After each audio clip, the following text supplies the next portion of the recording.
Regardez ce planisphère, rien qu'avec lui, vous pouvez imaginer le nombre de contacts que vous pouvez établir. Il est divisé par zone. Les techniques de transmission sont variées. Au-delà de la planète bleue, certains ont eu le privilège de communiquer avec le spationaute Frank De Winne. Nous avons environ 150 membres.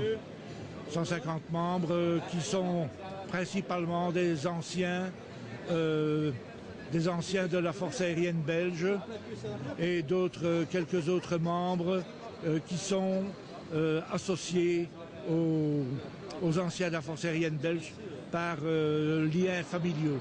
Cet homme est le plus heureux du monde quand il parvient à établir un contact avec Haïti, un point difficilement accessible par les ondes. De nombreux paramètres interviennent. Actuellement, par exemple, la phase solaire est ascendante, ce qui favorise les transmissions. Nous utilisons les différentes techniques, qu'elles soient digitales numériques ou la phonie, le morse, comme on dit, la C-double. C'est dans le monde entier, donc nous travaillons en HF, en VHF, en UHF. Nous utilisons tous les modes qui sont permis au niveau radioamateur. Le cœur de ce hobby n'est pas la communication, mais la technique. Après de multiples communications, les novices peuvent se lasser assez vite.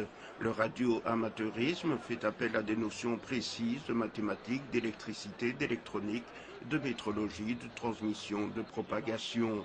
Ici, on se préoccupe de circuits imprimés pour améliorer les performances. Là, j'ai vu que vous aviez livré un circuit imprimé, alors sa fonction, quelle est-elle? C'est la fonction pour relier un ordinateur avec un transmetteur, un émetteur-récepteur, et pouvoir envoyer par exemple du morse ou toutes sortes d'autres systèmes en code qu'on ne sait pas faire à la main. Il n'y a que la parole qui s'est passée avec le micro, tandis que d'autres systèmes de communication doivent passer par l'ordinateur. Internet n'a pas trop érodé la passion, au contraire, l'informatique est devenue plutôt l'allié des radioamateurs. Nous pensons que l'informatique est tout simplement un complément.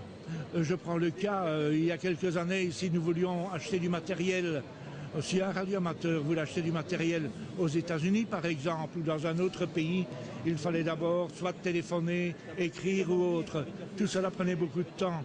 Aujourd'hui, par Internet, on a accès au catalogue de matériel dans les différentes sociétés réparties dans le monde, bien sûr, les producteurs, et cela va très vite.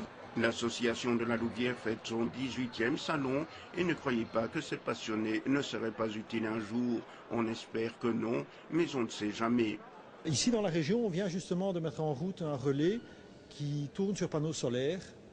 Donc, ce qui veut dire que si dans la région ici il n'y avait plus de courant, nous avons au moins une station relais qui est ici sur une hauteur à la est exactement et qui va pouvoir aider les services de secours, n'importe qui. Dans notre mission de secours des radioamateurs, on va pouvoir, et ça c'est la foire de radioamateurs de la Louvière qui nous a permis d'investir là-dedans.